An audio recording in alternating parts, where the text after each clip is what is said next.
I'm not playing a video game, I'm playing a regular game of Magic. And before we begin, let's make sure I'm all set up.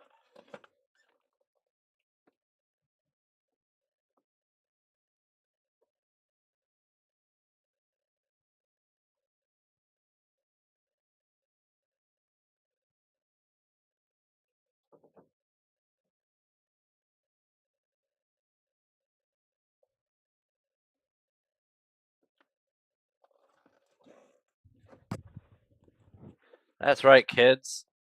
It's not, it's paper magic with my hand. And I'm playing with a commander from I forgot the set. I'll explain basically what it does. I'll bring up the camera really quick. Essentially, it has two abilities. The first one that you can also see my own camera. Oops. Essentially, the idea is he's indestructible if I have less than 20 life, or 20 life or less. And whenever another token creature you control dies, you may exile it. If you do, create a token that is a copy of that card, except as an enchantment. So essentially, the idea is I let my own stuff blow up. They become enchantments, and then I do some nonsense with that. I put a restriction on the deck by putting an Umori in this. For now, I don't have a deck list on the. I'm not gonna post a deck list yet because it's actually just goldfishing to see what needs to be removed. I actually already took out like 10 cards because I overbuilt it on purpose. So I used to have all these different like stacks, these abilities, and I thought, oh, maybe this will be fun too, because essentially this becomes, it becomes an enchantment version of itself, and I can't get attacked. But the problem is there's a lot of pips, and this is really hard to get down properly. And there's cards like Sarah's Embassy, which is a little weird. I can get myself pro creature and just never be able to be attacked, but I don't want to go too crazy. But you can see there's some cards here that'd be great as enchantments, which is the whole point. Other things were Magarda, Hushbringer. I took most of those out because I am trying. I don't. I don't want to build way too much stacks because I could make this a pure stacks deck, and then this deck would not really win. So I had to go towards aristocrats because the win con of the stacks doesn't make sense. I mean, that's like you use Myrkul to keep attacking people until they die. That's technically a strategy. But I seldom want my commander to be the main source of killing, especially if someone else pulls up a creature, just a creature board stacks or something. I always like a secondary win con. As I know, there are no infinite combos in this deck. I built in usually one in every one of my decks as a backup, just in case someone's like, well, we have the old system of the 1 through 10, which is nonsense, and then we have the brackets. When someone tells you their deck is like a five, a four, or a three, but then they just have all the crazy shit. Because some commanders are just amazing. You can make some commanders as like twos, and they're still better than most fours. Like just some commanders, it's amazing. Good example would be Kenrith. You would really have to make it so that deck doesn't work. You have to actively make that deck horrible. So yeah, I am looking at chat. So if anyone has any things to mention or whatever, I am here to respond. I'm going to play a little janky today. I have my playmat. Well, this is I'm building a deck playmat. I actually have a One Punch Man one. Oh yeah, I'm a fan of One Punch. If you haven't guessed by now. So let's go ahead and do this. So we do 1, 2, 3, 4, 5, 6, 7. Normally when I build decks, I have a ratio or a rule when I build these things. The idea is you break your deck down in half. Half is mana sources, including lands, and the other half is basically what makes your commander functional. Um, if you balance out what each of the categories are, like this one wants aristocrats, stacks pieces, um, card draw, mana acceleration, which actually would be on the 50 side. I'll kind of go over that when I'm playing the deck itself. But there's some cool stuff this deck can do because of Myrkul turning a creature into an enchantment. You'll see when I start playing this deck a bit. There's no point in keeping track of score, but I do I usually like to keep track of turns because you have to know how functional the deck is. So it's always good to keep track of your turns.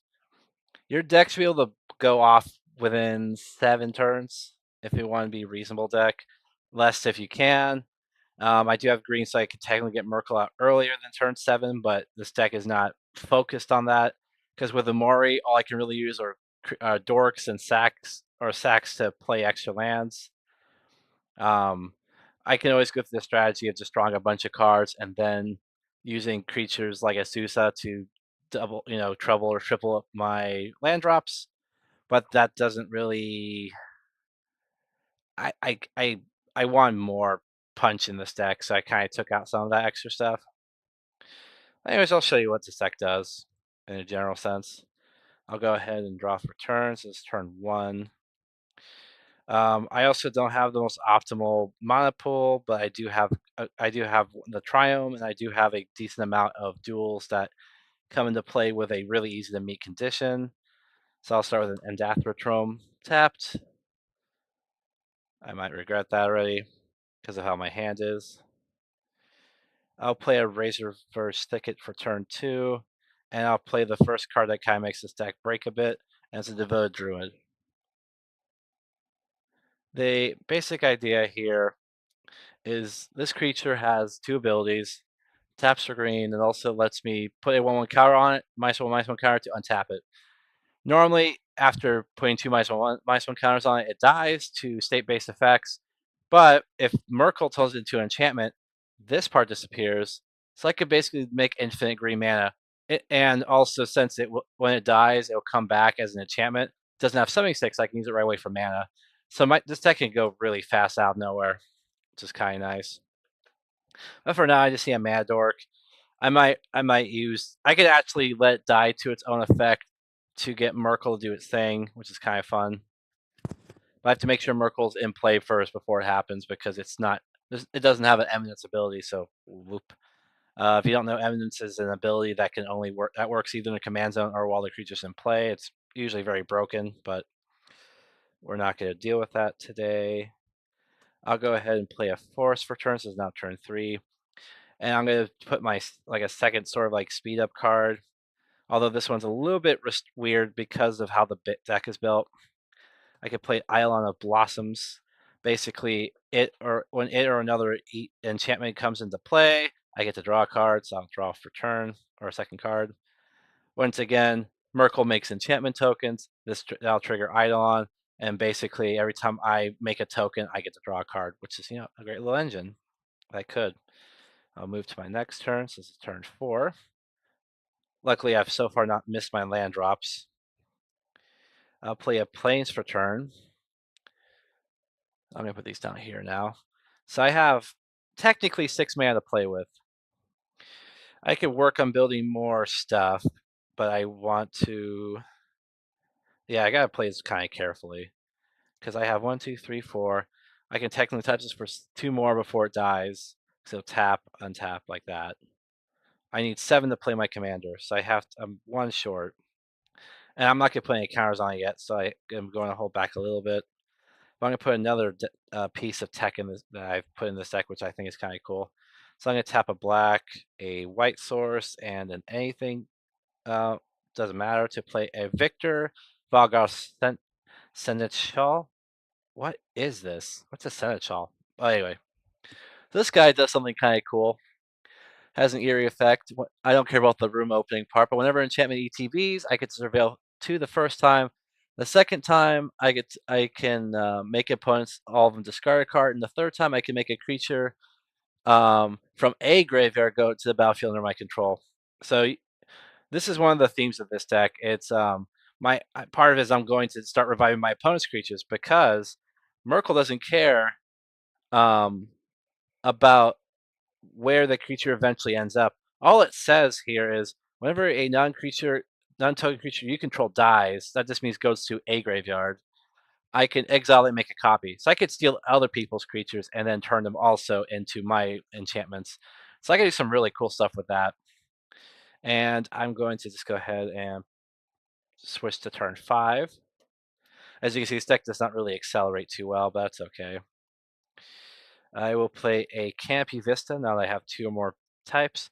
Now I can cast my commander, and I can actually get Devoted Druid to make infinite green right now.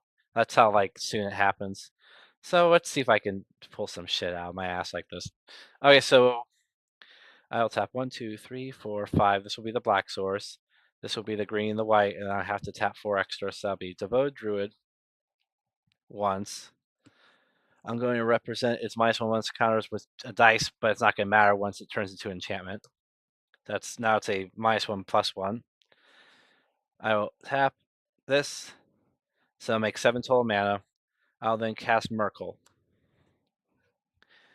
Now, right now, I do need Myrkul to pop, so I'm going to go ahead, or I need him to do his thing. So I'm going to go ahead right now and untap, do it again, floating a green. It'll get a second counter. It will die to state-based effects. It will become an enchantment version of itself, which I'll represent by, I guess, I'll put behind a white card. The original card is exiled, but two things happen when it becomes an enchantment. Two things trigger. I will draw a card. Actually, I'm going to surveil 2 first. So I have some control over what's in here. I will go ahead and put a Concealed Courtyard and a Platinum Emporium into the grave. The cool thing is the Platinum Emporium is another card that doesn't care that it's a creature or not. If it's not a creature, it will just say my life total can't change. It doesn't stop commander damage, but it does stop everything else. And this deck is a little bit weird like that. So now I have infinite green. So what I can do is actually, I can just tap this for 7 total. So that's going to be 3 to put this in my hand. And I'm going to cast it right now. Sadly, it doesn't trigger anything. And the only problem is the vote only produces green. But all my stuff is, all my creature spells cost 1 less. I also don't have a way to kill something to trigger Victor or Myrkul this turn, or an Eidolon trigger, which is fine. So I didn't go crazy. I just got like 1 extra card out of it. It's not. If I had a bunch of green spells, I would obviously be able to cast them all right now. And I don't. I don't have a way to filter lands. If I had a way to sacrifice, I could probably have done much more. But for now, I'm just kind of stuck with this. But that's okay. So I'll go ahead and end the turn.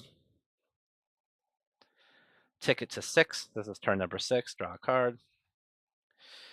Now I'm going to play a command tower. So now these 2 tap for those, this taps for this, and these are for this. So I have infinite colorless or green mana. So I'm going to tap 1 white, tap this twice to cast Faeborn Elder. Once again, no real death outlets yet. It's kind of annoying. Like, this is the thing I need to work on this deck is I don't have enough way to get my own creatures to die to make Myrkul really, pop off. But that's okay. But this deck does have some fun shit I can do, which I might be a little short on. Actually, no, I only I don't have to tap. I had to tap a white for like white, right? I'll then tap another white to play a Stitcher Priest. I should have done that in the opposite order. So let's say I did the right order. Just would then that. Sadly, none of my creatures are dying on my own free will. I'm also kind of short on black because I do have something fun I can do with black, but it's not gonna make my board work better. But just you get the basic idea. You basically put out creatures that have abilities that can be used when they're not creatures, and abuse them. Like you can either abuse it with like Devoted Druid. There's actually 2 other cards in the same cycle that have the same ability where you put a -1/-1 counter. One is prevent 1 damage, which means I can basically prevent all damage, and the other one is target player discards a card. It doesn't say sorcery speed, but it does say it has to be done on my turn, which means I could still respond to its own trigger and make everyone discard their entire hand. And of course, that means like everyone else has to top deck, but it's still a fun little trigger there. I'm still waiting for those to come in the mail, so they're not in the deck yet. Anywho, um, at this point, I would probably be using my own creatures to attack because I want them to die. So I'll probably send, I don't know, I'll send these 2 out at someone. They'll probably don't want they're gonna on purpose not let them die because if they let them die, I get way more benefit out of them. Because if they die, this will trigger, and I can get more cards and actually play more stuff. So opponents will probably be reluctant to actually do anything. Now, funny thing is, I can actually tag with Victor too here because even he dies, he also becomes an enchantment version of himself, which is fun. And he does count himself for the trigger. So let's say all three of these died right now. All three of these would trigger. I would draw 3 cards, and this doesn't really do jack diddly squat. It just makes my stuff cheaper. Anyway, go turn 7, tick. Yeah, once again, I'm not really drawing anything. This deck can kind of stall out because it's not that quick. However, there are a few stacks pieces in this deck that if I want to weaken the deck, I could take out, like Draft Magistrate. But at this point, everyone has their commander out already, so it doesn't really stop the commanders. It, however, will stop shenanigans because a lot of people like to steal each other's cards and play them from exile. Actually, now I think about it, this deck, I do have a third black source now. It's this thing, but now since I can now tap it for mana, I will go ahead and tap 1, 2, 3 black and 2 others to play the Magister Worm. So I can basically board wipe. Once again, I don't really have a way to kill my own things, but I definitely can use stuff like Massacre Worm because once again, both the abilities on Massacre Worm, which is ETBs, it'll give -2/-2 to everything, and whenever a creature opponent controls dies, they do 10 damage. Both of those don't depend on this thing actually being a creature. Like if this thing wasn't here, doesn't matter. Doesn't matter. Doesn't matter. Because all these betters are triggered abilities, activate abilities that don't involve a type of thing that needs to be on it. Like this will always be a mana dork. Actually, I'll just use Devote Druid to pay for extra mana. I can basically keep everything maxed out. Actually, yeah. Why did I tap this? Oh, the play Magistrate. All right. Yeah. It has to stay tapped. Oops. So yeah, this deck kind of runs weird. It doesn't. It's. I feel like it needs other people to do things. It's like how, yeah. Anyways, I think we're on turn 7. So turn 7, I got a good board state. If someone were to board wipe, I'd actually get something out of it because I will say once it becomes an enchantment, it's like nearly impossible. There's like one way to get the card back or 2 ways to get the card back, but it's not that great. Anyway, I'll go ahead and do this. Let's go to turn 8. Tick tick. If I get 1 E, the problem is it doesn't do anything. But let's play devil's advocate. Let's say there was a board wipe, right? What would actually happen here? So let's do all this stuff really quick. They do. Oh, I'm gonna board wipe the creatures. So, oh no, all these creatures are going to die. What will I ever do? Myrkul does see everything dying, so its trigger will definitely happen. I get 7 on the stack. They will all come back at the same time. So what would happen here? I'm gonna put the creatures that don't really matter first because they don't really do anything to this whole thing. Actually, I guess Suture Priest does, but it does matter on the order because I do have this Platinum Empyrean, and one of the Victor's abilities lets me revive a creature from any graveyard. So it's actually really good. It's actually not a pretty good card. But anyway, so I will gain 7 life, which doesn't matter here because of goldfishing. This also comes into play as an enchantment, so now it can tap right away. Massacre Worm will deal -2/-2 to everything. Will be another maybe. I'm pretty sure if someone did a board wipe, there wouldn't be anything left. But it does make it if someone wants a heroic intervention, it will basically protect their board and lull to them. The interesting ones are going to be these two. So I'm going to probably let Victor's all his triggers happen first. So he has 3 triggers. We get to Surveil. Oops, these two. I will actually keep. This is interesting because I can basically cover all the colorless pips with Devoted Druid, so I can keep expensive stuff on top. I would probably use this for availability to either get something else into play that might be worth reviving, like I don't know, this Avacyn of Hope, and then I can keep the other card on top. And the third trigger, I can bring Avacyn out, so now all my stuff is indestructible. And mind you, nothing here right now isn't a creature except for this. I mean, you can make it. There's usually a way you can organize this, so you can maybe. Oh, let's stack everything on the bottom here. These are all there, and so this is the creature row, and we know this is a dork. So then I will get 7 draw triggers. 1, 2, because of Eidolon, because it will see itself and see 6 other enchantments come into play. 4, 5, or sorry, 4, 6, 7. The other triggers will not really matter here because I have basically a Absent tapper here, so it could tap for 3 colors.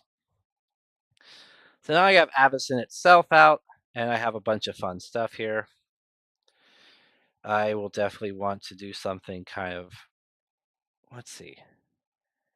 I could tap Fae by itself and just cast Myrkul again, because this will cover the negative pips, and I could theoretically argue this as green floating, but there's no point. I will then go ahead and do, I need 1 black source. I'm going to cast Doomwake Giant. Once it's another card that abuses the enchantment. So basically how this works is when it or another enchantment ETBs under my control, treats your opponent control, gets -1/-1 to end the turn, which allows, it's a nice little board wipe. So a lot of this is, there's a lot of cards here that are supposed to keep your opponents from building a big board, because this deck really sucks against combat. And I guess direct damage, but I have ways around that too, technically. Right now, I'm realizing I'm kind of short on black. Oh, I also get a draw trigger here. I haven't got a I haven't played a land for turn, so I'm gonna play a Twilight Mire, which is perfect for the situation because I do need more black pips right now. I'm really short. I'll then use Devoted Druid to tap this to add 2 black. I have a discount to play 2 stacks or 2 aristocrat cards. Oops. Bloodseer, which is whenever opponent ETBs a creature, they take 1, and whenever another creature dies, that target player loses a life and I gain a life. So I'm going to play those out. And you can see how there's an aristocrat part to this. There's some stacks pieces. There's some discount, draw engines, Victor doing Victor things. And I can, as long as it doesn't have black, I can basically, I have 1 black pip left. I can play 2 more things.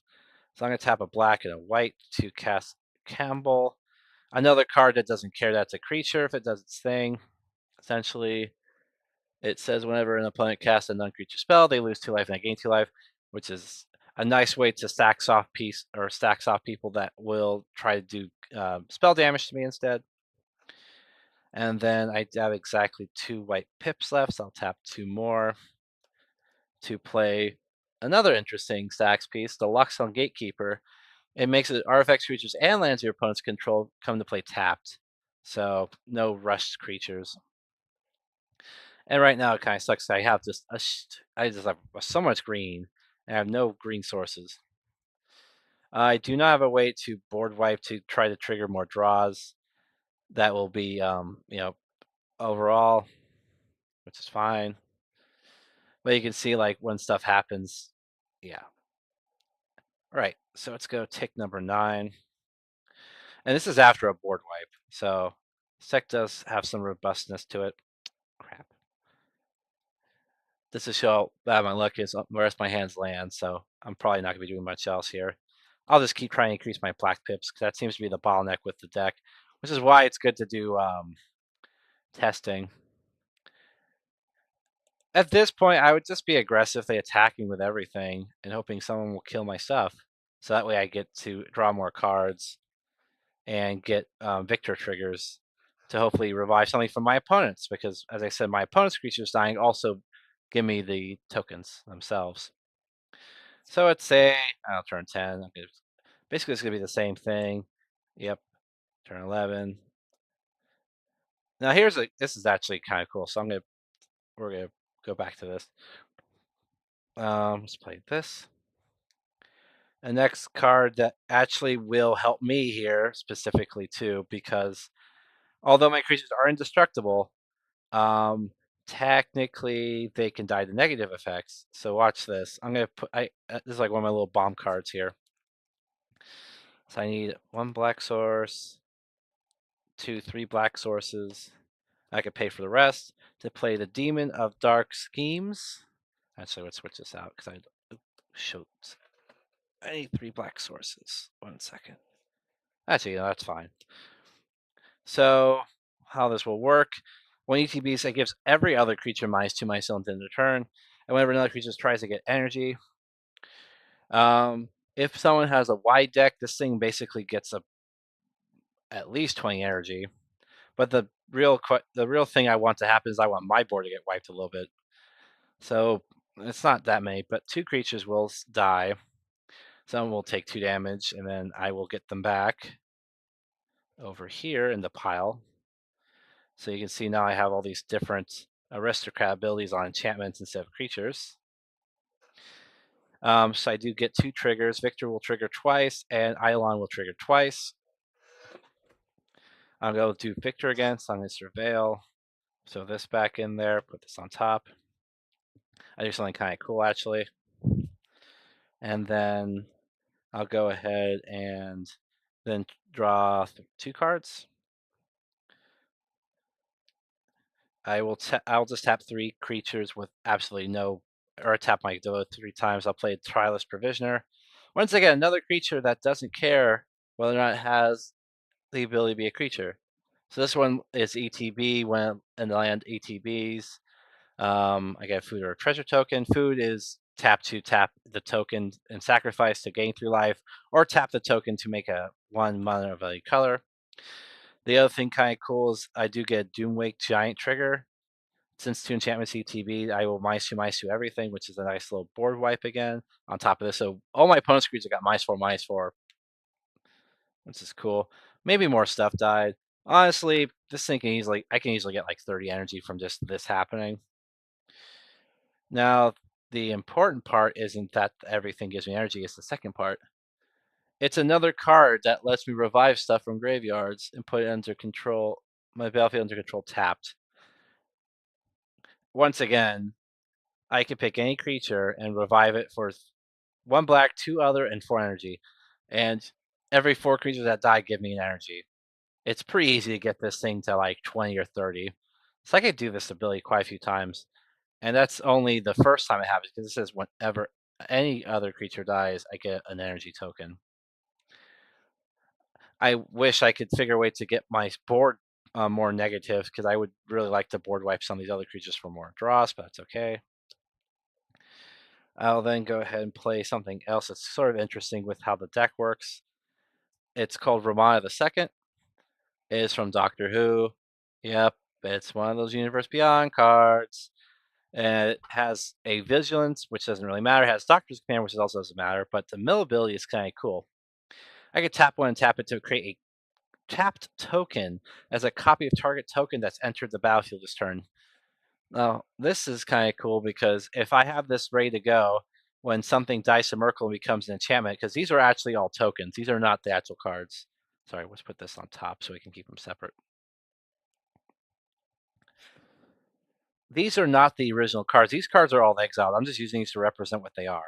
That's why I had like the black card, like the white card behind to kind of represent it being a token. So this thing can make a copy of one thing. There is some caveats, of course. The creature, if it isn't a legendary, it will die to legendary effects, so I have to lose 1 copy. I could, however, take advantage of the ability happening at the time. So let's say, that's a good way to do this. Because it'll trigger abilities will go off before the state-based things do. Or yeah. Let's say I were to, I don't know. What's a card here that actually? Well, let's say Victor. I still get the triggers off of Victor, even if it makes a copy of itself. It'll do the 2 triggers. So I get to Surveil twice. But the 1 copy will die, and then whatever happens when enchantment dies, which doesn't really mean anything. But I also get like double this, double everything. So regardless of whether or not the token lives long enough. I still get some sort of effect from it, which is cool. Let's go take the turn 12.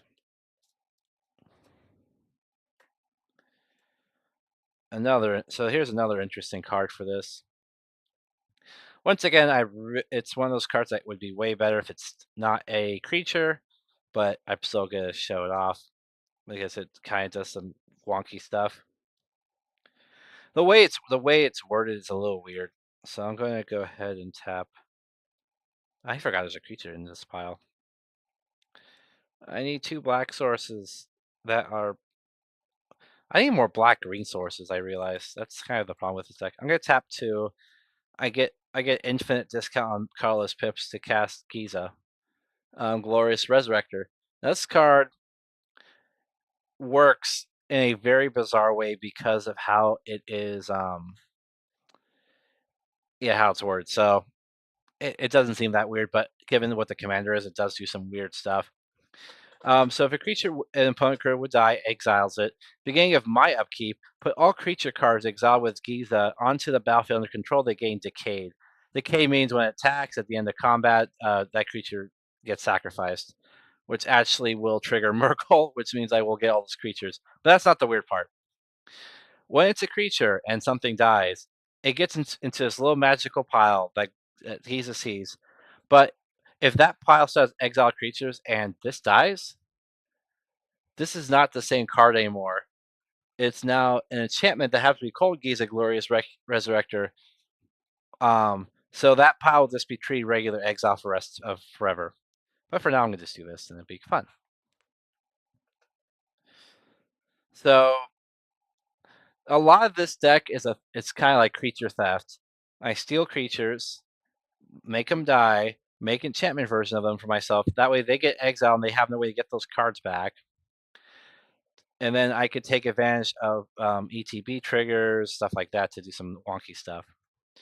But this deck kind of runs a bit slow because the modern meta of Commander, your deck has to at least draw 2 cards every turn after a certain point, and or consistently draw 2 cards, consistently get 2 mana sources, even if they're dorks, rocks, or extra or spells to speed it up. And it kind of sucks. At some point, by the way, I would probably use Tire's Provision not to make treasure, but to make food tokens, so I can save myself alive just in case the game goes a bit slow. The problem is if I use Platinum Empyrean, I can't gain or lose life, so I can still lose the commander damage. But if I find a way to keep creatures from hitting me, that's different. Um, Mostly just taxes, I guess. Anyways, let's keep going here. Turn 13. I'm gonna say at this point, a regular commander game would probably be over. At least the ones I play. Usually, if you're in the double digits, something's going wrong. Ooh, another interesting one. I will make a treasure. So I will pop a treasure. Use my green. I'm going to play something a little bit cool with this deck also. Oh, I could also copy the treasure tokens with this if I need an extra mana source, like temporary source. So this card came out pretty recently. It's pretty fantastic. It's called Yenna, Red Tooth Regent, and essentially what it does is I could choose target enchantment I control. It doesn't have the same name as another enchantment, and I can make a token copy of it, except it is not legendary. I want to make clear this means I can copy stuff like Victor without crap happening. I can use Romana to make a copy of it, so I can make 3 copies of it now, because this doesn't make it legendary, which means the legendary rule doesn't kick in. And if this somehow dies, I can copy itself, and I can make a token copy of itself, and I can do it twice. Um,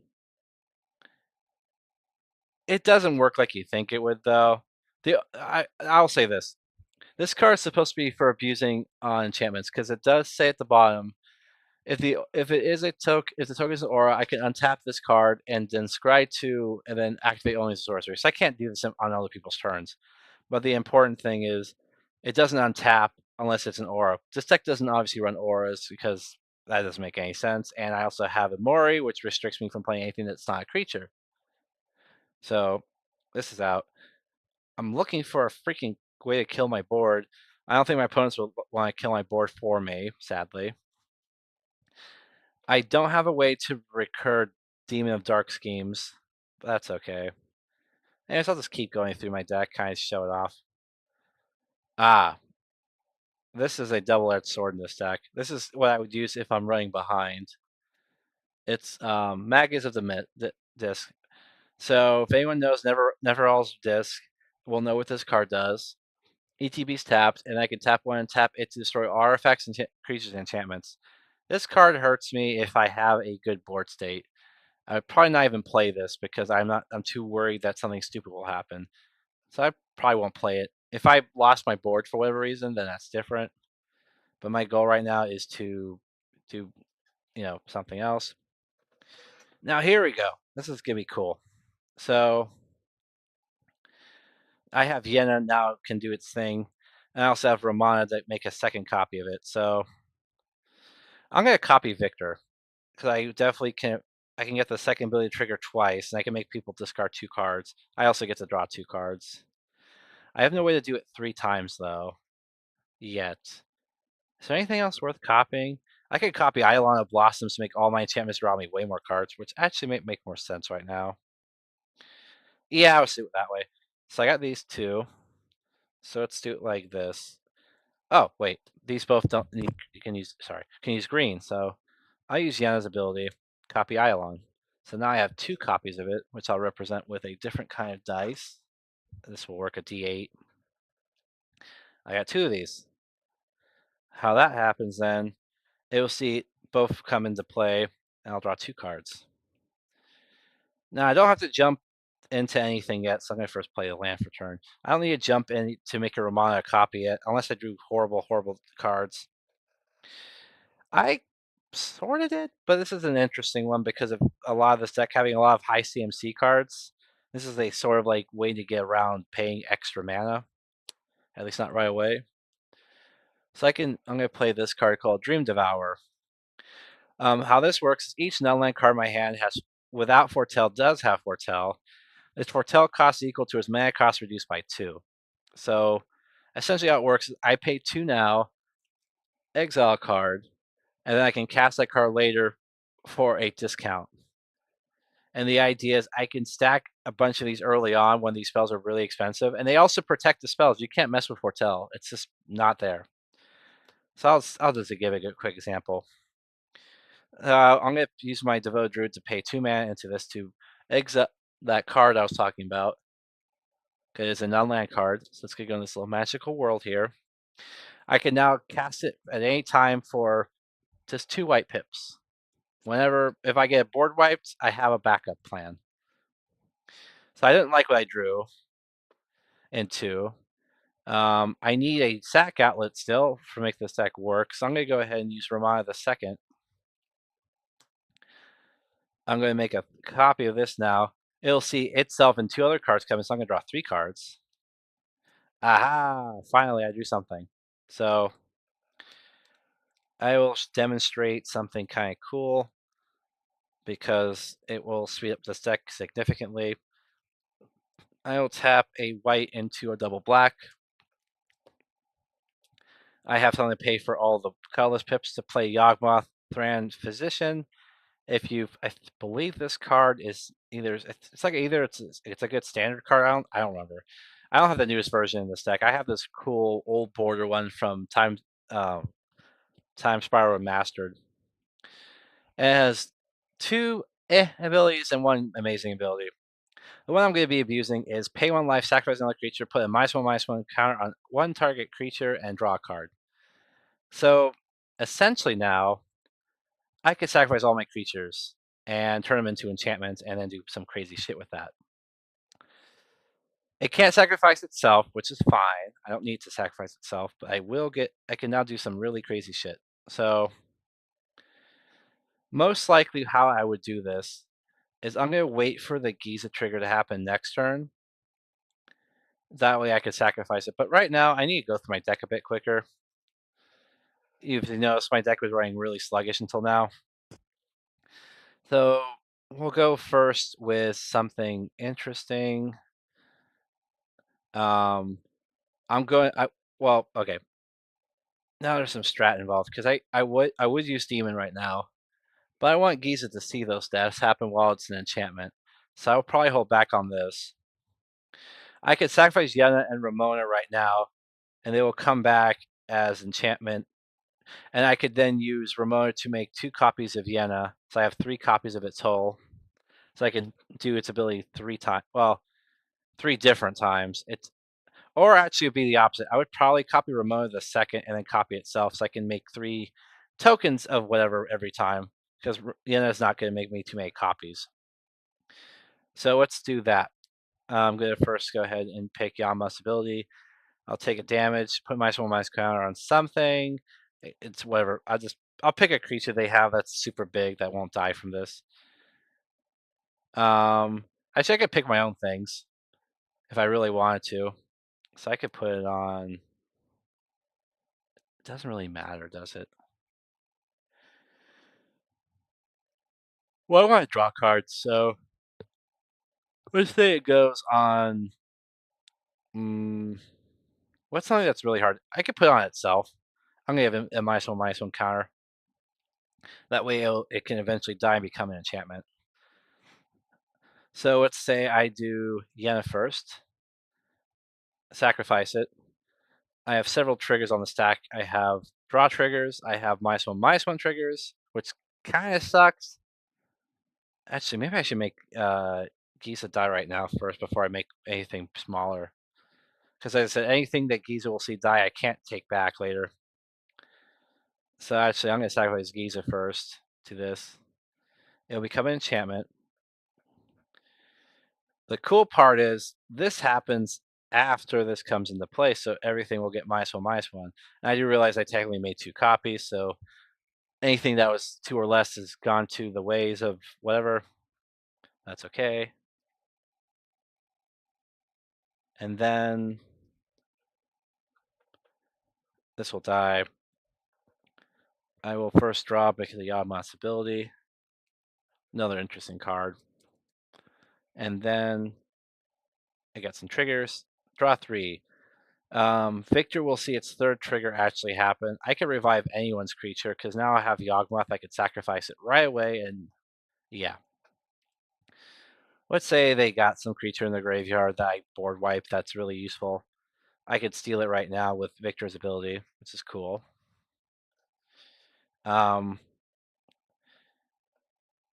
I will then draw my 3 cards. Are they already? No. Draw 1, 2, 3. I even play a land for him, so I'll play his Pyrexian Tower, which is another useful card in this deck because it has a sack trigger.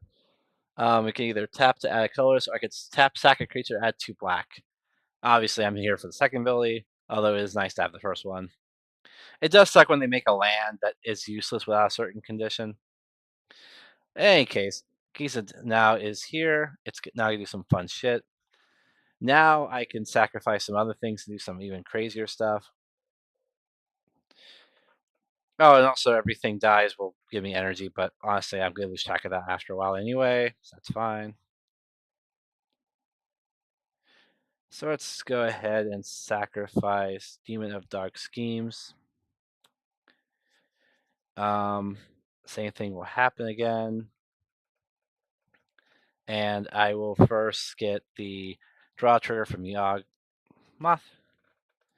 And then I'll get the ETB trigger, so everything will get -2/-2, which does hit my own board, by the way. That's hard to forget. But I can always respond to it and sacrifice, because I'll lose Cyrus for Visioner first. Yawgmoth is actually at 1, so it won't die to that. So I'll use its ability. So yeah, when this is on the stack, it has happened before that the state-based action is triggered. So I'm gonna go ahead and sacrifice this 2. This will come over here. I'll draw 1, and then all the crazy shit happens. Ooh, I drew another fun card for the stack. Drivers Provision will come in first. This will trigger 3 times. 1, 2, 3, and then this will then do its thing. Um, bunch of creatures will probably die. They will also lose life. I already did all the victor triggers, I believe, this turn. Now I can play the next card that's kind of fun, this deck. It's actually a new card from Aether Drift that everyone's talking about. It's probably the most expensive card from the set. But I need a... Well, I'll just tap the Fabo Elder to cast it. I'm going to have one floating green. Or I don't even have to do that. I'll just use it. I'll play Ketramos, the New Dawn. Now, yeah, so since Myrkul does exile things, it definitely makes Ketramos interesting. I actually could use it as a draw engine because every time I turn something from Myrkul into whatever, it will draw me a card, and I can turn itself into an enchantment. So basically, it's kind of funny. So it does have 3 abilities. The first 2 are creature heavy, so I can't use them if they become an enchantment. But you got Menace, which means it needs 2 more creatures to block it to be blocked. Lifelink, whenever it deals damage, you gain that much life. And Indestructible, this creature cannot die from lethal damage or destroy effects. It cannot attack or block unless there's 7 more cards in exile, which there definitely is, because all these are actually just exile creatures. And then the third part, whenever one or more cards are put into exile from your graveyards and or battlefield during your turn, draw a card and lose life. So every time this Myrkul triggers, I'm going to draw a card and lose a life. Given that this deck has ways to heal me, it's not that big a deal, but it's definitely a ways to speed through my deck. Because literally every time I sacrifice, I'll draw 2 cards, 3, 4, 5 cards. I can actually deck myself by accident. Because I don't think any of these are May effects. That's not May. You have to draw, you have to draw. Now, if my board gets a little bit too hard to control, I can technically just blow my own board up. I'm pretty sure I can rebuild if I have to. It does make it a little risky to go too heavy on turning stuff into enchantments. I kind of wish I had a sacrifice an enchantment card. That'd be kind of cool because then I can get rid of I don't know, these Eidolons that are gonna draw me 3 cards every time I do anything. But I'm assuming at some point I'm gonna win before this even becomes a big problem. Something kind of minuscule but is great with this deck. A Sanctum Weaver. It's essentially an enchantment creature dryad. It could tap to add X mana of 1 color, which X is the number of enchantments I control. Since these are all enchantments, it's gonna tap for a lot of mana. And this is a way to get my black mana because I'm noticing this deck is having an issue with black mana. So now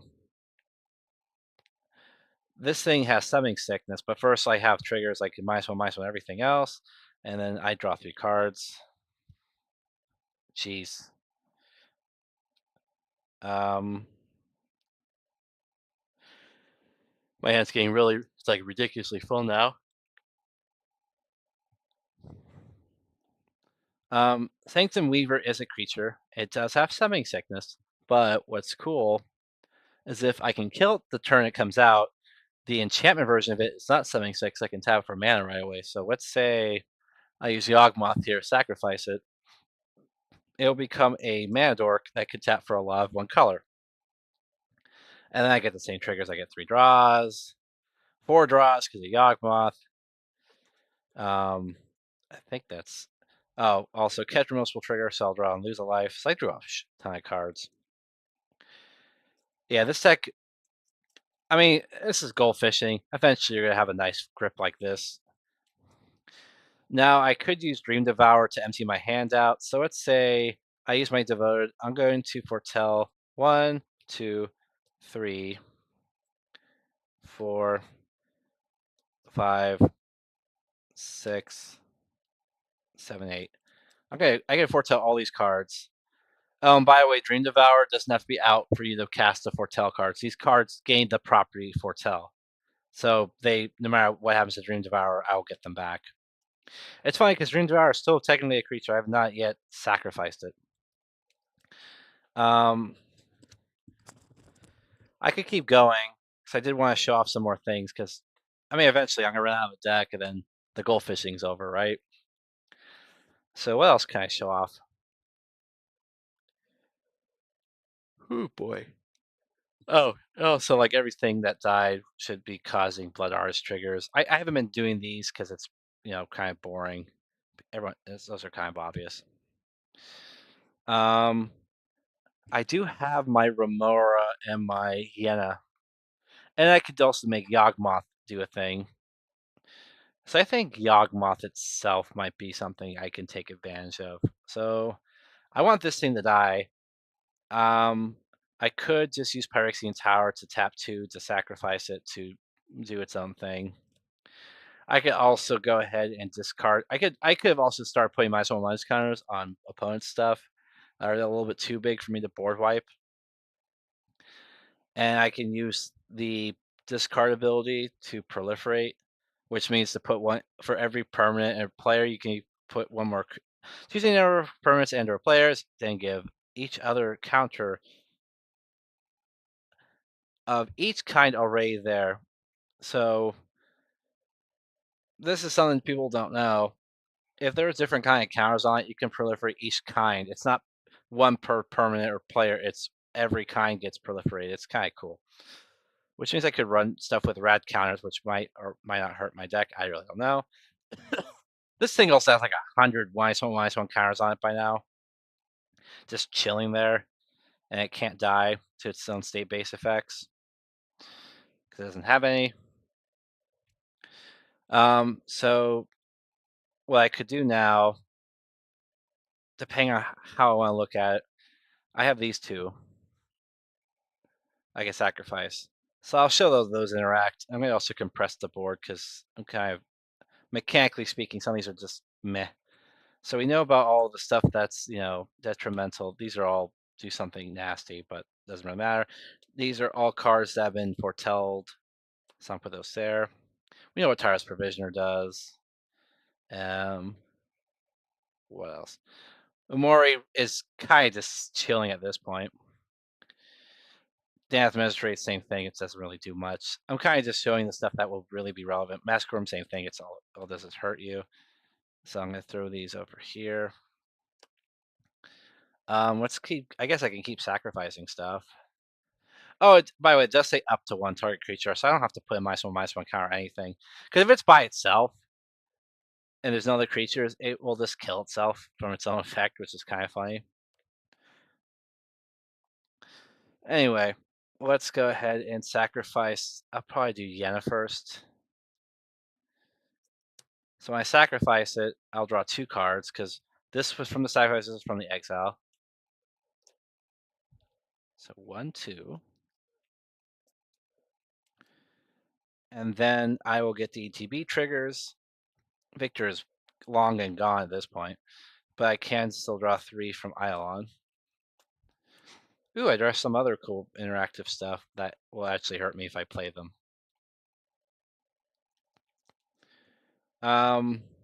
Yeah. Do I? I do have a card here. Actually, will give me some combat-esque uses.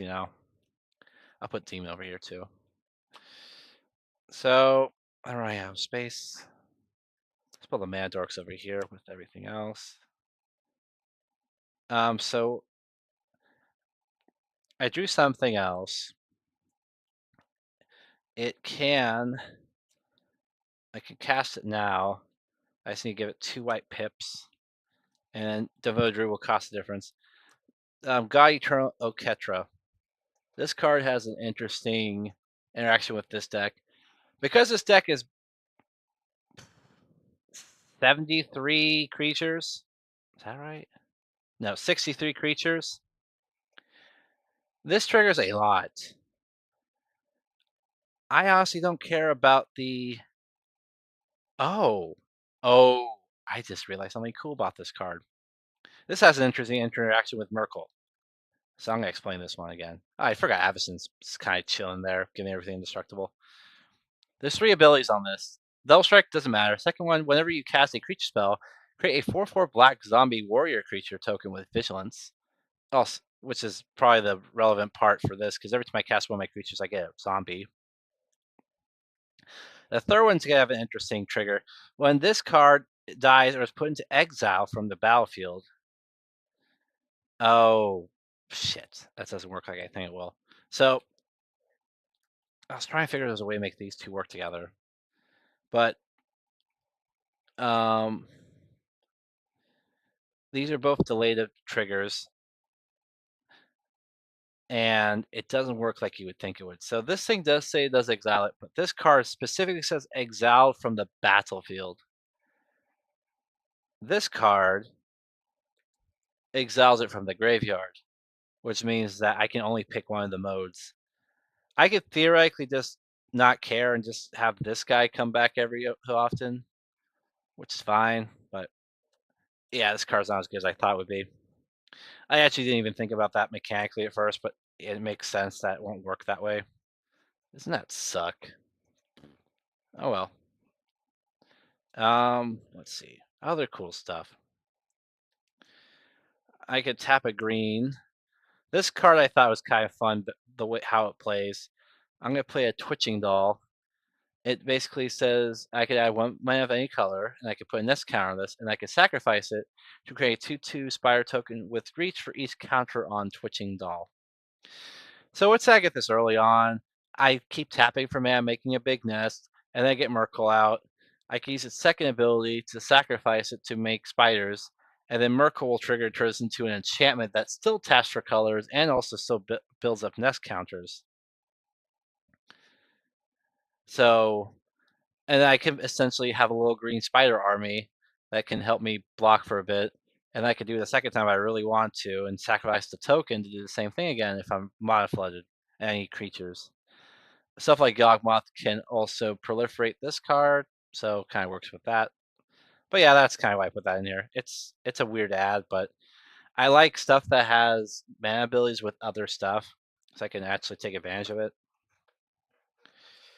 Another thing I put in this deck, which I might remove just because of how weird this deck runs. So this is actually a creature. And I also get a 4/4 spider, which I'm not going to do the math for, but you get the idea. I get spider and blah, blah, blah. I have this card in here. Elvira Automech Artisan. Basically, it says each creature has attack one of your opponents has trample, so it encourages people to attack each other. And I could tap it and tap a green to put a creature or vehicle from my hand to the battlefield. If it, I don't care about the rest because I'm not going to do the other part. This is basically an Elvish Piper. If you don't know what Elvish Piper is, it's basically the same thing, except it stops at the line creature. Let me put a creature from hand into play. My I don't care so much about creature spells in this deck. This is probably the only card that cares about it being a spell. I could just do ETBs. And as I said again, I have like 70 something cards. For one green to put any creature from my hand to play, including, I don't know, Avacyn. So I can have Avacyn now in turn 5, or even earlier if I ramp into this properly. This card's pretty great. And also, if it dies, I can still use its ability, because the whole point, every creature should not care about this damage being there. There are some cards though that didn't work. Like I was trying to think of like an evolve like Scurry Oak because it never actually gets bigger, but when it does check for toughness, it has to have a power and toughness. In other words, it has to be a creature. So no, that didn't work. Anyways, Okera is out.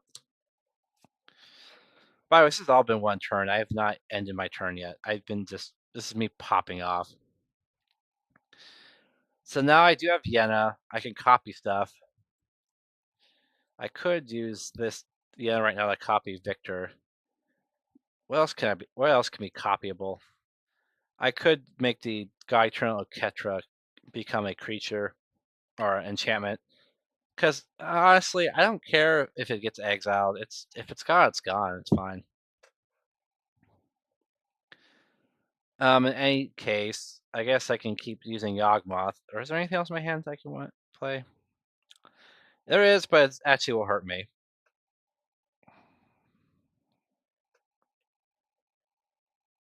Oh, eh, yeah. Anyway, I'll go ahead and I guess I can use Yana right now to copy something. It's basically anything in this pile. I could force another board wipe. I can make a massacre worm, which would be just disgusting. Actually, yeah, that's actually the best option. So I'm gonna first find my Ramada the second. I will sacrifice a Yawgmoth. It'll become this. I will draw 2 cards for being exiled and sacrificed. Draw 3 cards for being an enchantment. So I got a nice full grip again. Oh no. Oh no, I drew something screwy. I drew a pseudo infinite combo, but doesn't really win me the game. I don't, at least not the way this deck is built.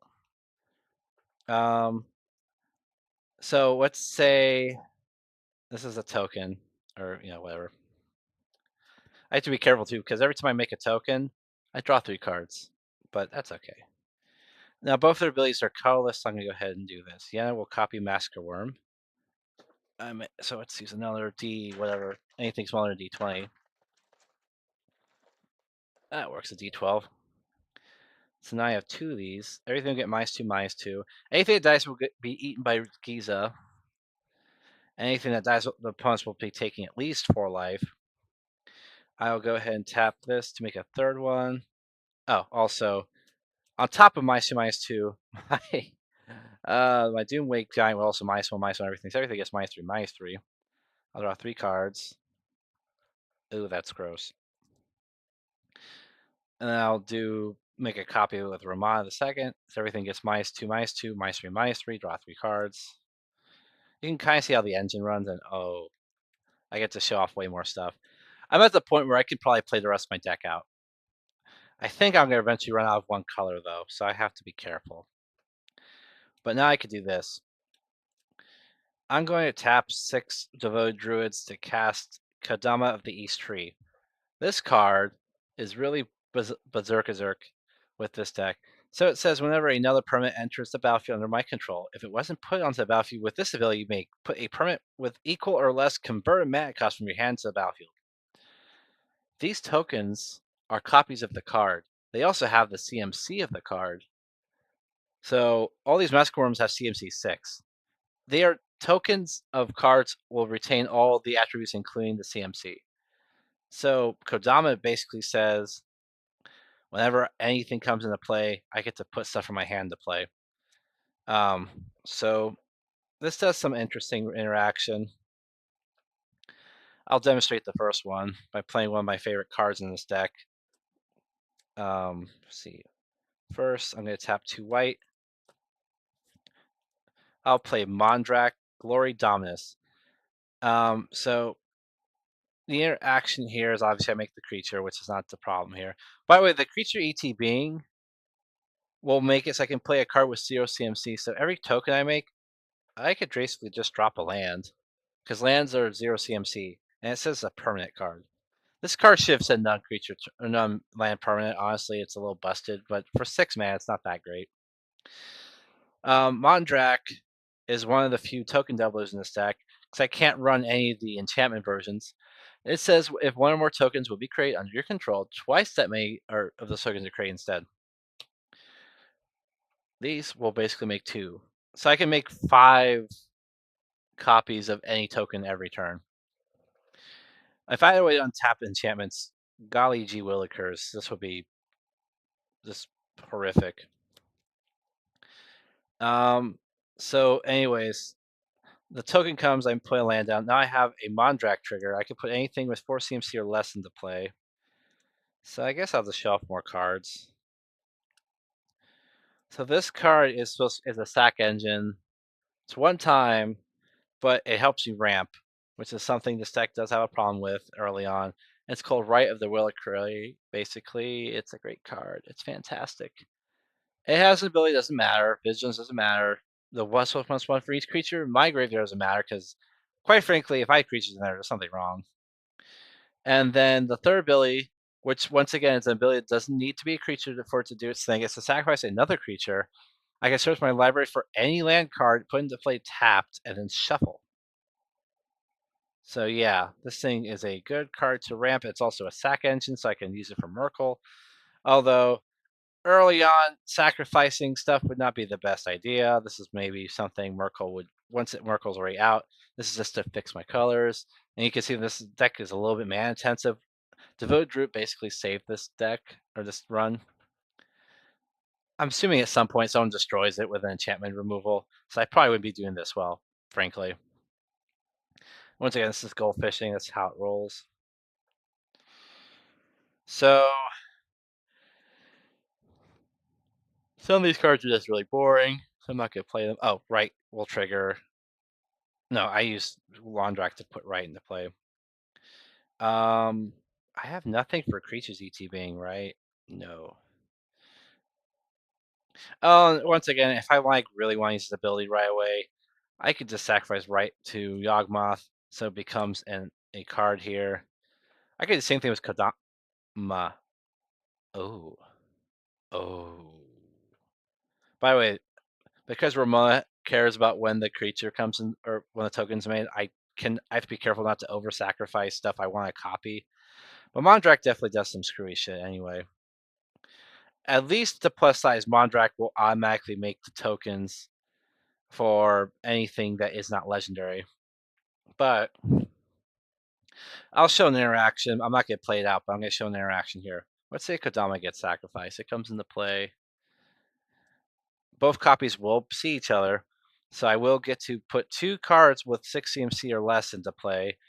Let's say for argument's sake, I just throw out some random stuff like, I don't know, Manadorka, another Soul Sister, which is the slang for any creature that has an ability that says whenever another creature ETBs gain a life, that's a Soul Sister. So if anyone says that slang, that's what that means. But I'm not going to do that because I want to be able to make Yenna copy it as a non-legendary, so I can basically, like, every time anything comes, I can just dump my hand and make the train keep going. But in any case, these trigger everything will trigger. I'll draw the 6 cards. Whatever happens when a token comes into play, the Ketramos will trigger once. This will trigger once. This will trigger twice. All those triggers will go on the stack, but one of these will die. But at least I get to abuse the stuff coming into play first, so that's always fun. Um, but I actually will sacrifice right. Right will come in. It'll make 2 copies of right, so it's really right. Both those copies will trigger Ithons. I'll draw 6 cards. You can see there's a huge problem already. So I will definitely deck out. I am really gonna deck out.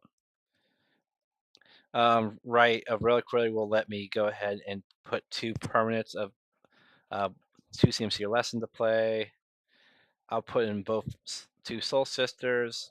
They're not cast, so they won't trigger um, anything, thankfully, because I'm really screwed.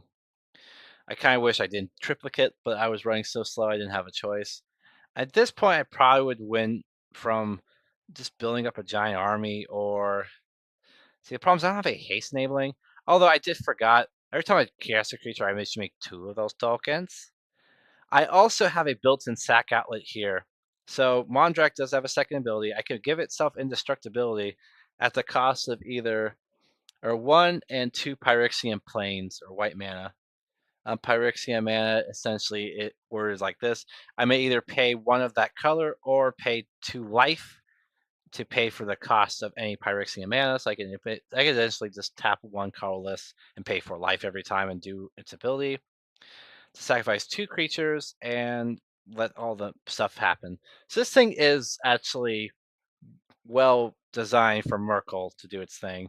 Because I make tokens, they double. I could sacrifice stuff to this to make Mondrak trigger, blah, blah, blah, blah, blah.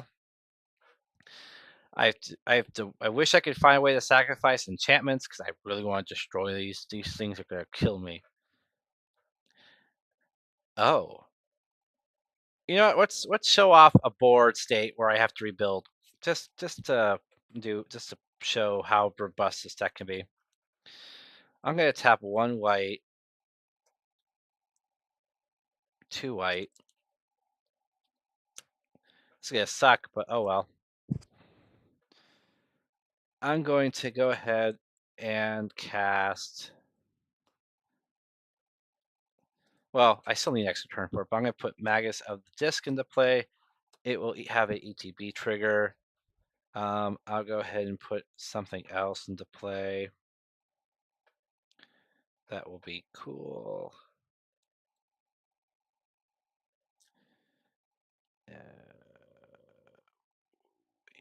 By the way, I do have a way to keep myself from dying from drawing out. It's like the only card that'll save my ass. Let's say I put a Age of the Gods. I'm gonna.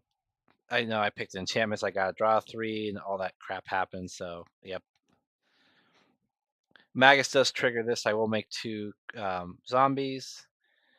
I will then go ahead and take anything I can out of my hand and foretell it. I want my hand to actually be empty right now of anything that can be cast.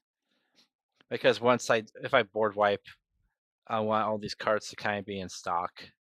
This is like a second hand, essentially, of discounted cards. So, let's say these 2 are here. I'm going to end the turn because I'm going to deck myself. So I move to this step, draw the card, and I'll play an Exotic Orchard. Oh, this should be in there too. These are all foretold cards.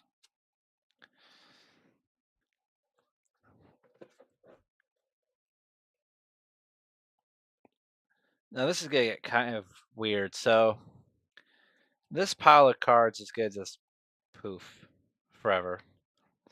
So I'm gonna say goodbye to all these cards on the bottom row. I'm kind of sad that Yenna and Remora are on the bottom. I have nothing I can really do to, well, I guess before I lose everything, Giza will trigger. I will get everything on my side that died. Um,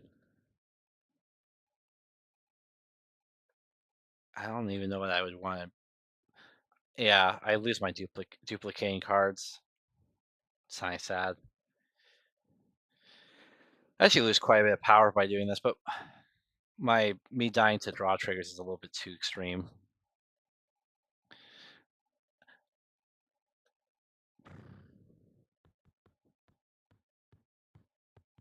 Is there anything in here that could be useful?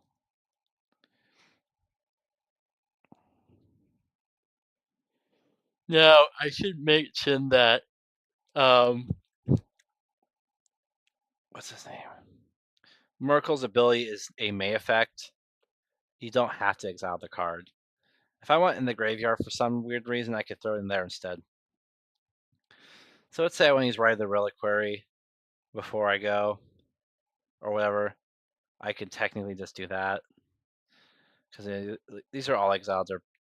They're gone. These cards are technically already been gone.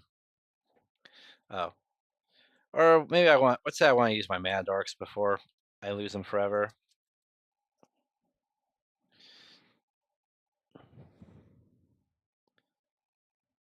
Too bad Romana. Sorry, if I pronounce it, it's Romana. Too bad Romana doesn't really help me here. I could just make a copy of a treasure token. Oh, I also lose my infinite mana source. That's kind of sad. Because if I drew, will die with it. I could put like a shit ton of green to use for the rest of the turn. This will tap for like 20 white, and this will tap for 1 of each. That way I have some flexibility. I'm going to crack the Magus. All these cards will be exiled forever. Or they're already exiled, so I actually don't get a Ketramos trigger. And all the creatures will die. Ketramos is actually really scary. So I'm going to actually use Yawgmoth's ability to trigger it first. And I'll go in the graveyard. So it'll even trigger itself, and I'll draw a card. Ooh, fun. And then all these will die, and they'll become, weirdness of themselves. So here's the pile. The only card that doesn't do its thing is Myrkul. I'll go to the command zone. The rest of these will go to the bottom. And then Dream Devour will go with it. These are just energies. We know what that does. Those cards are gone anyway. There's no more energy. I have no energy. No one has energy. Myrkul will go into the command zone, which will now just be the stack here. And I'm going to have a bunch of ETBs. These are now all enchantments. I have Dream Devourer, Yawgmoth, the Fun. Mondrak will see everything come into play, by the way. So I do get 2 copies of each of these coming into play. And then the legendary rule will destroy whatever. So we got all that. The fun part is I can play everything in my hand right now with Kodama. So let's say I have 13. So let's play 4, 8. I have exactly 13 lands in my hand. Oh, I probably would discard the hand size. So I probably wouldn't have this many lands. Oh well. This is Goldfishing. I'm just showing off what the deck can do. So I now have this giant stack of lands. Oh, this is also kind of a cool card specifically for this deck. It taps for every color, but it only works on creature spells. But since this deck is all creature spells, whoop, yeah. I could technically fail to do this. There is one card I don't want to actually come out because I actually want God Ketra to do its thing. Everything here will get a copy of itself. And if anything is relevant when it happens. By the way, Doomwake Giant will trigger. Everyone's shit will get like minus 26, 26. So it's also a board wipe if someone goes indestructible. This doesn't matter. Actually, I could just do this. I could put this third from the top. That way I'll always have a deck. So yeah, I'll make it 12. So, yeah, 1 doesn't really matter. I actually get 26 permanents coming into place. I could literally have dumped my hand. So I'll have 2 tapped Magazine Discs, which is hilarious. 4 Soul Sisters. This will now tap for 1 of any color and put a nest, but twice. I have Hexproof twice. I have Foretell twice. Doesn't really mean anything though. This top row gets duplicates. I actually get 2 Doomweight Giants. I'll do my. Holy crap, it's a lot. 1, 2, 3, 4, 5, 6, 7, 8, 9, 10, 11. Minus 24, minus 48, minus 48 to everything. So unless the creature is ridiculous, this would have killed anything that's indestructible too. I no longer have the fun part of having, you know, fun stuff. Now I do have a bunch of mana. I'll probably recast Myrkul because I need to, or else my deck doesn't really work. Now I have a bunch of stuff in my graveyard that can do some fun stuff. Or not graveyard, exile. The first one, and I realize this is technically a way to keep me from drawing out. I have a Platinum Angel. I have an infinitesimal amount of green, so I can cast anything that costs green for free.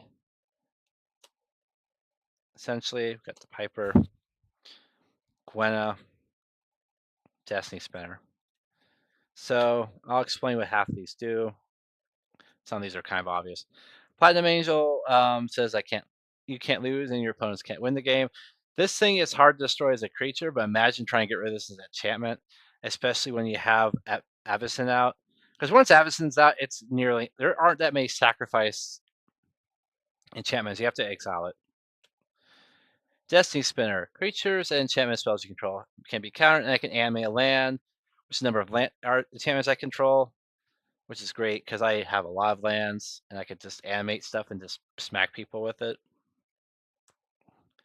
Gwenna, which is kind of interesting in this deck. It lets me tap 2 many combinations to cast creature spells or use abilities of creatures.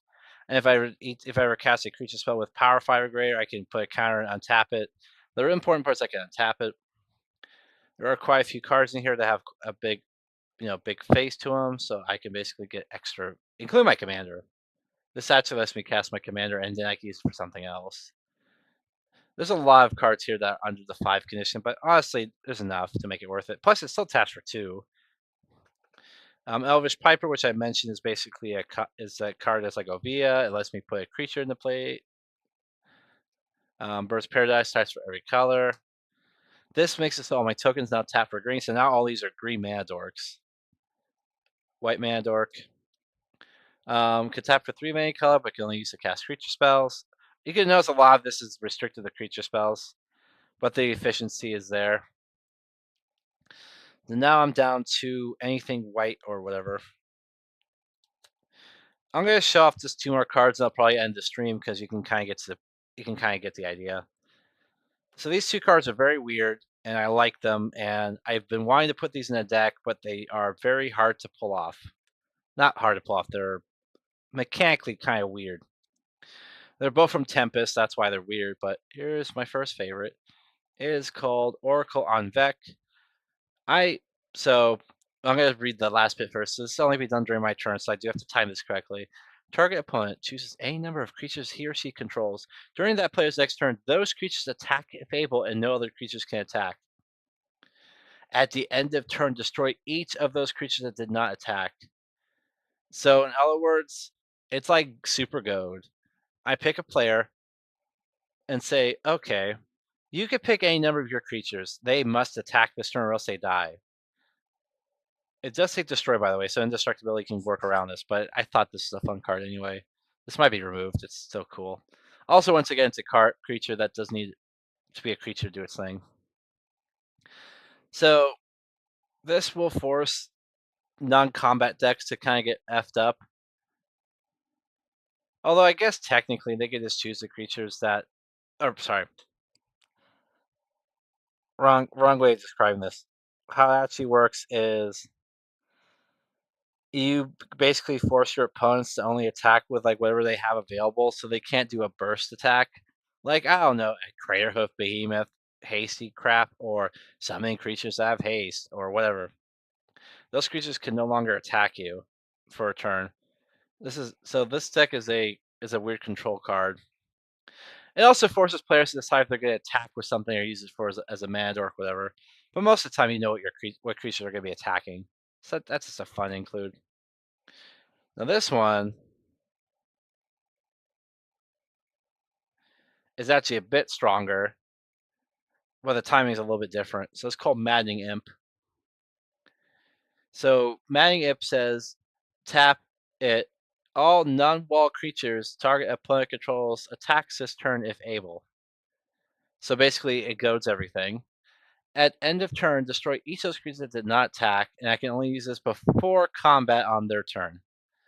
So if I see a very threatening board and I want them to I want to mess up their plans, maybe they have creatures that need to, you know, or this is just a great card to use if they're not a combat deck. You just tap it.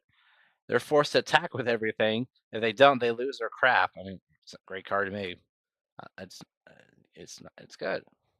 The rest of these face down is Windborne Muse, which is basically a tax. If you want to attack, you have to tap 2 for each creature. This is actually even more stacksy, but it's called Angelic Arbiter Flying. Each opponent who casts a spell string can attack with creatures, and if you attack with creatures, you can't cast spells. So basically, you either get to do combat or you get to cast. It's only for opponents. It's a great stacks piece. This thing will definitely slow down people. When every time I play against that, I always say, "Oh, I guess I'm just gonna attack until you die."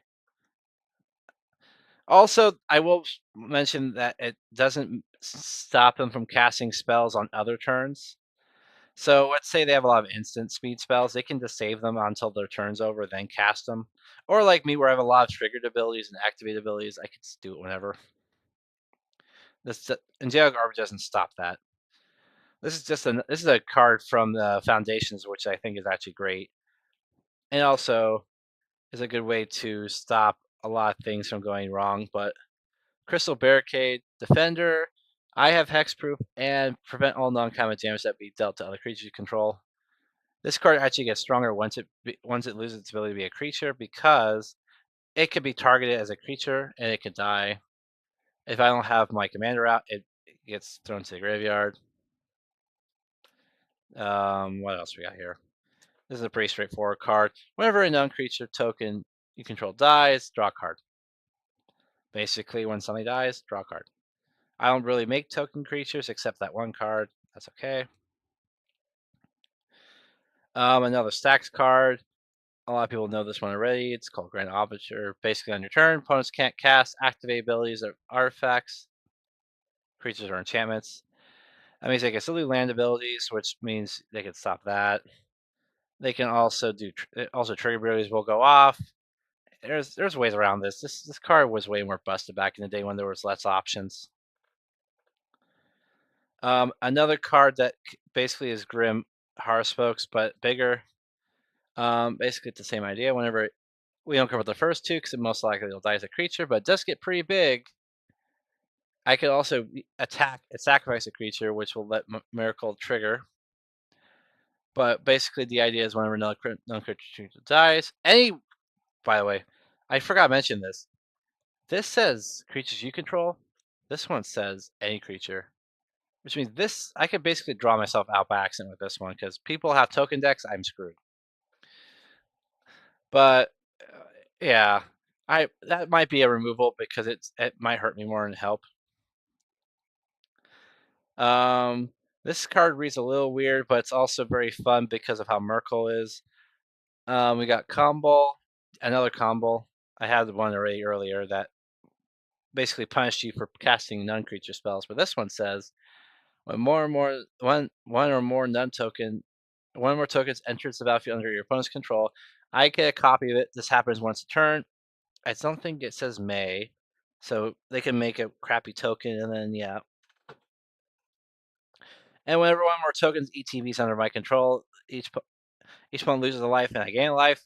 Obviously, that means every time I make an enchantment, I will do damage.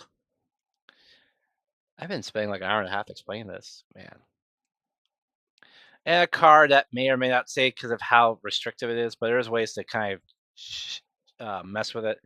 Any card that ever says do this only once each turn usually has a way to make it happen more than one each turn. Just depends how you manipulate the card. But here we go.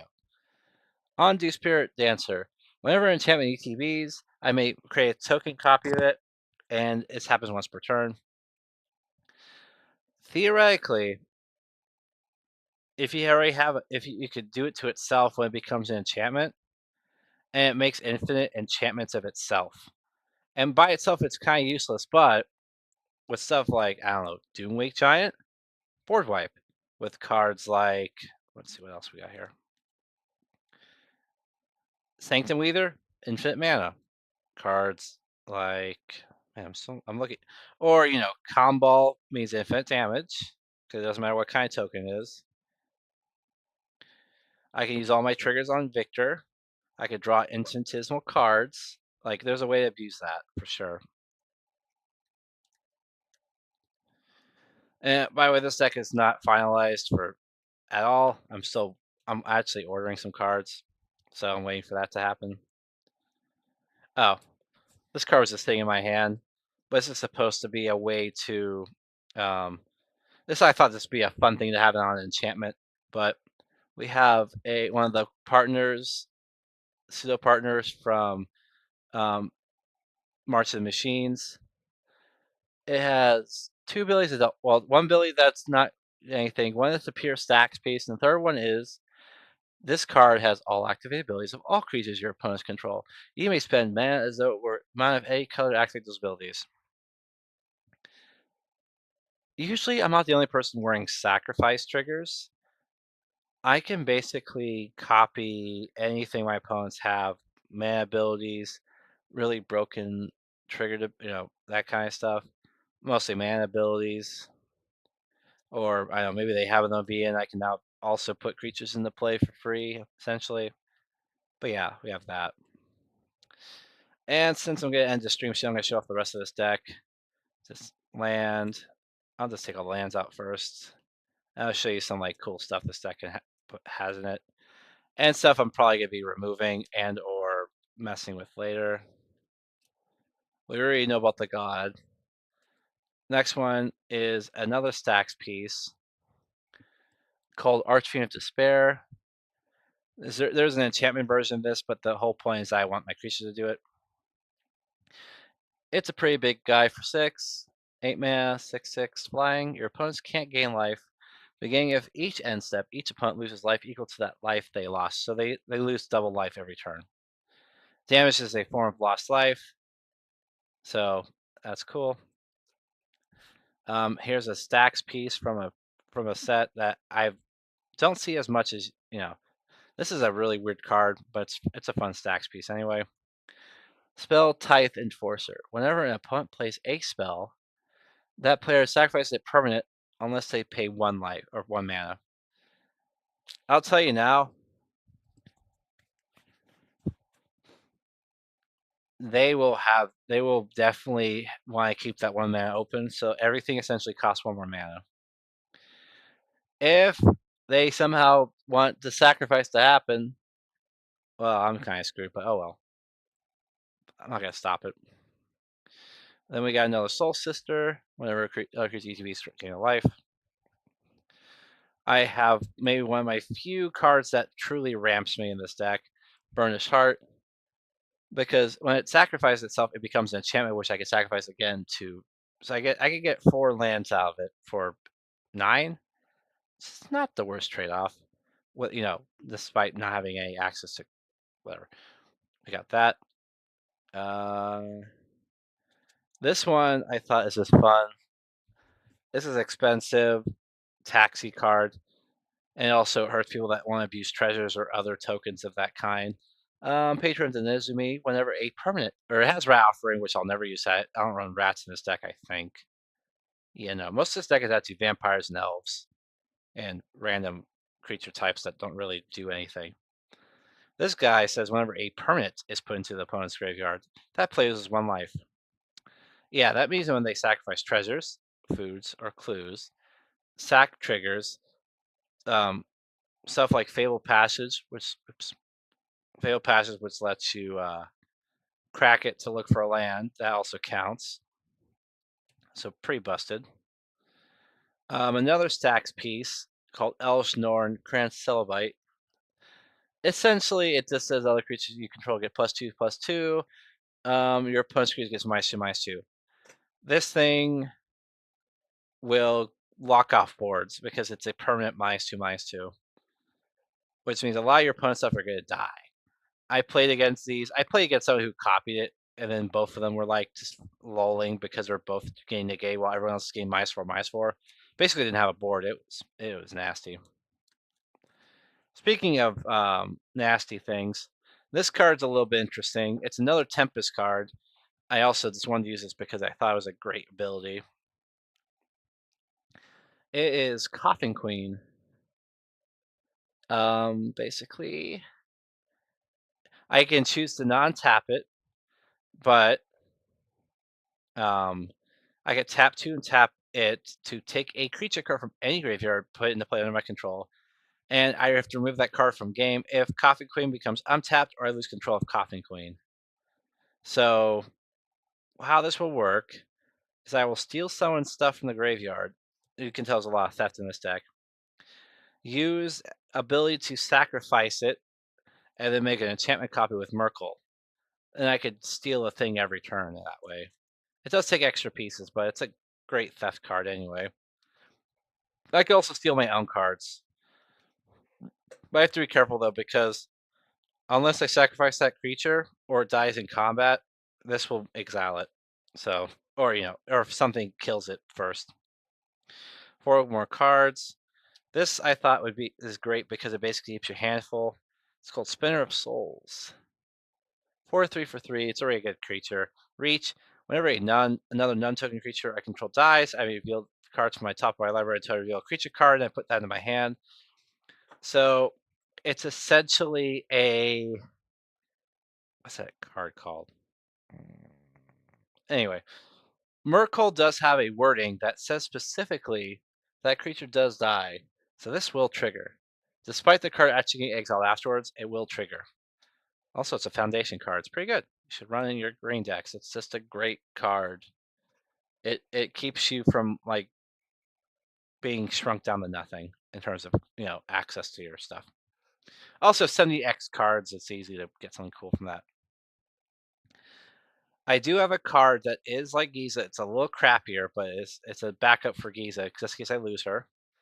It's a card from Lord of the Rings Commander. It's called Shelob Dreadweaver. And like the other one, it says whenever a non-creature controls dies, I exile it. I can do 2 things. I can either do the first ability, which I'll probably never do, although it does let me draw a card. I can tap 2 and black to put a creature exiled this way into a graveyard, and then I get 2 counters on it and draw a card. So it is a draw engine if I need it. But the second ability, tap X1 and black to put a target X card from Manval X exile with Shelob into the battlefield under my control. It's another theft card. You notice there's a lot of theft cards in this deck. I like those. Speaking of theft cards, here's another one. Geth, Lord of the Vault. Intimidate, X and tap it. Put target artifact or creature card from with convertible cost S from an opponent's graveyard onto the battlefield under my control. Then that player mills. And the cool thing is it does mill them, which means I can look for more stuff to steal. And if I get one of my infinite mana combos, I can basically just steal everyone's graveyards. And then I can let Myrkul do its thing. And last but not least, I don't play non-creature spells, so this card only benefits me, or benefits, it doesn't hurt me enough. Heartwood Storyteller. Whenever a player casts a non-creature spell, each of those players' opponents may draw a card. So I have only creatures, so I will never really truly trigger it myself. So the idea is I'll get my opponents to do all the work for me and let me fill my hand up. And it costs 3, so you can get it out pretty early. I will, work up into it pretty easily. And yeah, that's essentially how my deck works. I'm still waiting for some cards to kind of make it run smoother. You notice I took out all the ETB stacks cards because I do need my ETBs to trigger for some of my cards. Especially like Massacre Worm, which could just board wipe everything and everyone just dies. But yeah, that's the deck. I'm gonna put it into Moxfield soon, and I'm gonna see I want to see what the mana balance is because I noticed this deck will bottleneck pretty badly on black pips. I got white because I actually put more basic planes in the other two because I originally need to get a Yawgmoth Tomb of whatever the black land that turns everything into swamps. I need to run that in this deck to fix the mana pool. That card's $50, and I already have enough expensive shit in this deck. I'm not gonna buy another one. Although temptation is there. $50 to make your deck work marginally better. Now, if I really want to make this deck a cheapo deck, I could have easily just stripped out all the expensive cards. I don't really need Draft Magistrate, or actually, I don't even know what cards in here are expensive. These two aren't. I'm going to take a shot and say this is kind of expensive. That's not. Crystal Barricade's okay. This is okay. That's okay. That's not too expensive. Probably the first one maybe is Gwenna. Maybe. No, Platinum Eagles was printed enough times. Mondrak's definitely expensive. Grand Balsher's okay. It's probably like $5. Kodama's the same thing. It's probably like $10. Avacyn's pretty expensive. Geth is expensive. What else in here is expensive? That's kind of expensive. That's pretty expensive. That's really expensive. That's also really expensive. Maybe not really, but decently expensive also. That's expensive. That's expensive. And no. Well, some of these are like not expensive, but they're like around $5. That's kind of expensive. That's pretty expensive. That's really expensive. That's decently expensive.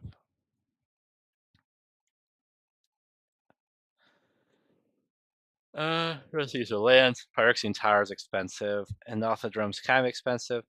Yavimaya used to be expensive, but they printed it so many freaking times it kind of went down to like $5. So you can grab a Yavimaya pretty easily. Myrkul, if it's expensive, I have like 8 copies of it because it was it was so easy to get like 3 colored cards in that set. It was kind of sad. Anyways, I hope you guys enjoyed the breakdown of the deck, structurally how it works, and how Umori, even though it's a restriction, does not really mess with the deck working. There are cards. Okay, I guess I'll show what I would do. I do have a pile of cards here I did actually remove that made this deck way more busted. if they were in there. I'll show the reject pile because they were not creatures before I go. Simple ones would have been Spear of Safety. Creatures can't attack you or planeswalkers you control unless they pay X for the amount of enchantments you control, which is easy to get. That's not that great. Stuff that gives all my enchantments Shroud with Great Aromancy. And then some token doublers like Anointed Perception,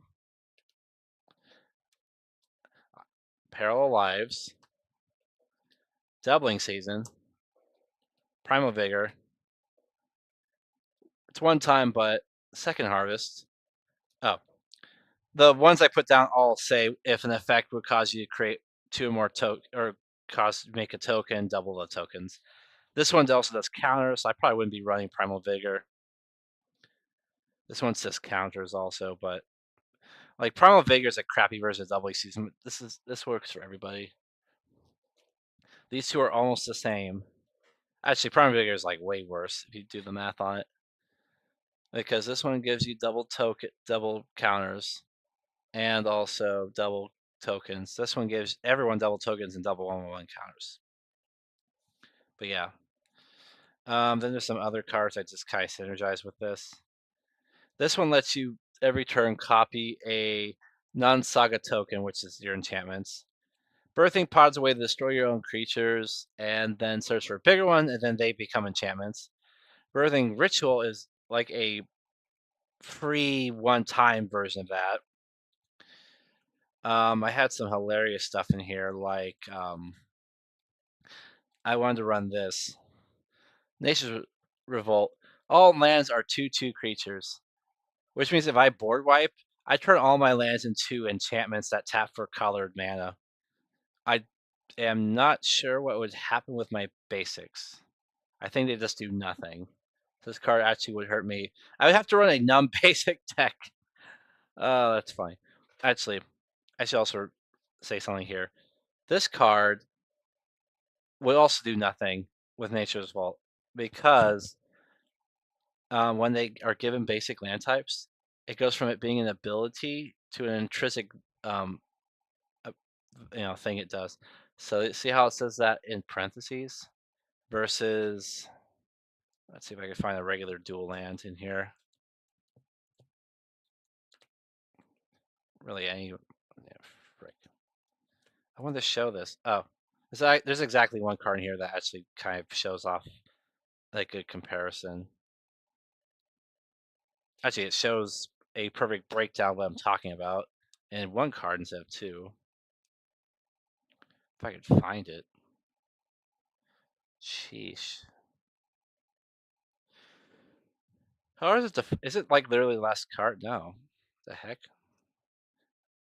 It's actually a really interesting tri-land for specifically Abzan, but I can't find it. Also, it's tutorable with anything that tutors up Forest, which is cool. But that also works against you when you want to do Nature's Revolt shenanigans. I will say Nature's Revolt is hilarious though, because if I use it with one of my theft cards, like Giza, actually, it will exile everything, and then Giza will not know that they're creatures anymore because once they're in exile, they lose their properties, so it's not technically correct. It would have to be something that happens instantaneously. Come on, where are you? I want to show how. There we go. This card is almost the same as an Endatha Triumph, but it only has one land type, Forest. And you'll notice here the line that says add green is in parentheses. That's reminder text. It's not a activate ability of the card. It's an intrinsic value from the word forest. But you see the other two are regular abilities, so it taps for white or black and it deals 1 damage to me. If I were to copy this and turn this into an enchantment, I get those two abilities, but this does nothing. It's really weird, but that's how it works. I would not run it. It's just revolt anyway. It's kind of shit. Um, and then there's cards that do one-time stuff like Root Cast Apprenticeship, which actually is kind of cool because it can help in situations where you're kind of screwed. So it lets you either put counters on creatures, which I'll never use. Target opponent sacrifices a non-token artifact, which could be very useful. And then the other two abilities that work better with this deck, create a token that is a copy of target token you control. So I can copy one of my enchantments, or I can make squirrels. And this happens 3 times. So I could copy 3 things with that. Um, Second Harvest lets me double all my tokens. Caretakers. First one lets me draw on token creation. Second one lets me copy a token once. So it's okay. This one, for the common good. Create X tokens that are a copy of target token you control. Imagine this with a massacre amount and a good amount of green mana. Yeah, I can kill with this card. And then you have other stuff that gives stuff Shroud, things that gives you permanent hexproof, and then yeah, a bunch of other nonsense. But yeah, essentially that's what I was able to do. And also natural order. I can sack a green creature, look for a bigger green creature. Oh, this deck doesn't run that many big green creatures. I got rid of most of them. The big creatures in there are black and white. All right, yeah. So that is my Myrkul and Lord of Bones with Umori the Collector deck. Hope you guys enjoyed. No one really said anything, but that's okay. It'll go on my YouTube and you'll just watch it there anyway. And the title will pop up hopefully so you can just watch it. All right, I'm Lord Cyclone. Thank you for watching. Hopefully you follow me on Facebook, not Facebook, on Twitch and YouTube. Comment in the videos below. I will respond to them if there's something to respond